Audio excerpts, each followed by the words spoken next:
বিসমিল্লাহির রহমানির রহিম।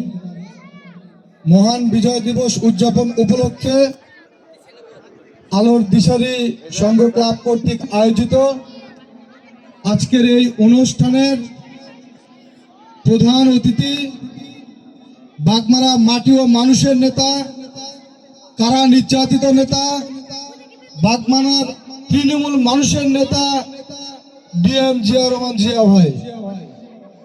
অত্র অনুষ্ঠানের প্রধান অতিথি, বিশেষ অতিথিবৃন্দু হিসেবে উপস্থিত আছেন আমাদের মাঝে ৯ নম্বর সুবর্ণডাঙ্গা ইউনিয়নের বারবার নির্বাচিত, গণতন্ত্র প্রক্রিয়া নির্বাচিত হয়েছিলেন, যাকে আন্দোলন সংগ্রামে সব সময় রাজপথে দেখেছেন, বিপদ আপদে মেহনতি মানুষের কাছে এসে পাশে দাঁড়ান। তিনি হলেন সহকারী অধ্যাপক শফিকুল ইসলাম শফিক ভাই। বিশেষ অতিথিভাবে এই অনুষ্ঠানে উপস্থিত আছেন ২ নম্বর নরদাস ইউনিয়নের প্যানেল চেয়ারম্যান রফিকুল ইসলাম রকিব ভাই। বিশেষ অতিথি হিসাবে উপস্থিত আছেন আমার বন্ধুবর রাকিব ভাই। এখানে উপস্থিত আছেন রাবু ভাই, স্বেচ্ছাসেবক দলের সংগ্রামী সহসভাপতি সাহেব আশরাফুল ভাই। এখানে উপস্থিত আছেন অত্র ইউনিয়নের এই ওয়ার্ডের নির্বাচিত মেম্বার আমার শ্রদ্ধেয় বড় ভাই সুকমল দা। এখানে উপস্থিত আছেন সুমন, জাহাঙ্গীর এবং আমার সফর সঙ্গী, এবং আমার সামনে সুশৃঙ্খলভাবে বসে থাকা ভাই ও বোনেরা। সভাপতি রইল আমার সংগ্রামী সালাম, আসসালামু আলাইকুম। সংগ্রামী উপস্থিতি, আপনারা জানেন 16 ডিসেম্বর মহান বিজয় দিবস উপলক্ষে আজকের এই আলোর দিশারি সাংস্কৃতিক অনুষ্ঠানে ইতিহাস 1971 সালে দীর্ঘ 9 মাস যুদ্ধ করে এই দেশ যখন স্বাধীন করা হয়েছিল, আমরা কি আসলে স্বাধীন পেয়েছিলাম? আমাদের বাকরুদ্ধ করা হয়েছিল, আমাদের কথা বলার মতো জায়গা ছিল না। দীর্ঘ কত বছর পর আমি জানি না এই মাঠে আমরা উপস্থিত হয়ে অনুষ্ঠানে আসতে পেরেছি। সুপ্রিয় সাথী ও বন্ধুগণ, এই সেই আওয়ামী লীগের ইতিহাস যদি আমরা পরিচালনা করে দেখি, স্পষ্ট ভাবে দেখতে পাই তাদের ইতিহাস ছিল সন্ত্রাসের ইতিহাস, তাদের ইতিহাস ছিল রাহাজানের ইতিহাস, তাদের ইতিহাস ছিল রাজনীতি বিরোধী দলের হয়রানির ইতিহাস। সুপ্রিয় সাথী ও বন্ধুগণ, 5 আগস্ট 2024-এ যে যুদ্ধ হয়েছে আপনারা অবগত আছেন।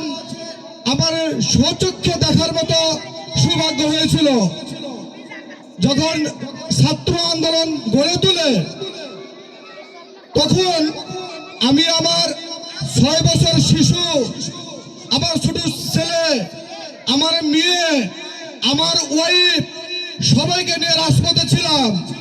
যে যখন এতই কষ্ট হচ্ছিল, সহ্য করার মতো না, বেঁচে থাকার মতো না, এই ফ্যাসিবাদী সরকার গণগ্রেপ্তার, গণহত্যা, গণ অত্যাচারের মধ্যে আমরা রাজপথে নেমেছিলাম। সুপ্রিয় সাথী বন্ধুগণ, আপনারা জানেন দীর্ঘদিন যাবৎ আমি জেলখানে আটকা ছিলাম। আমি কিছু জানতাম না। আজ পর্যন্ত যে মামলা দেওয়া হয়েছে সে মামলা সম্পর্কে, বিস্ফোরক সম্পর্কে, পুলিশ মারা সম্পর্কে আমি কোনো অবগত ছিলাম না। আমাকে উঠাই নিয়ে যায়, রাস্তা থেকে উঠাই নিয়ে যায় আমাকে মামলা দিয়েছে। এভাবে অসংখ্য নেতা কর্মী যারা পালিয়েছিল, যারা ঘরে থাকতে পারে নাই, যারা মনের কথা বলতে পারে নাই, যাদের বাকরুদ্ধ করা হয়েছিল, সেই ফ্যাসিস্ট সরকার, সেই শেখ হাসিনা সরকার, আমরা বাংলাদেশের জনগণ আমরা চেয়েছিলাম শেখ হাসিনা ফ্যাসিস্টের পতন হোক। আল্লাহর মার, দুনিয়ার মার, আমরা বাংলাদেশে চাইছিলাম হাসিনার পতন হোক, কিন্তু আল্লাহ তাআলা কি করেছেন?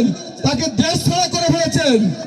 সুপ্রিয় সাথী বন্ধুগণ, বলতে লজ্জা করে, আজ গতকাল খবরে শুনলাম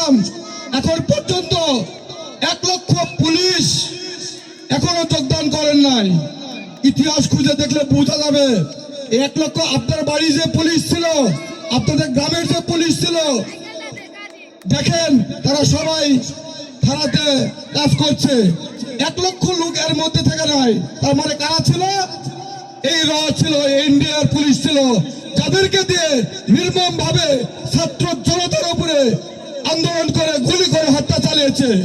সুপ্রিয় ছাত্র বন্ধুগণ, জানা থাকা দরকার, বাংলাদেশের আন্তর্জাতিক একটা বিমানবন্দর ছিল, সারা বিশ্বের কাছে পরিচিত জিয়া আন্তর্জাতিক বিমানবন্দর।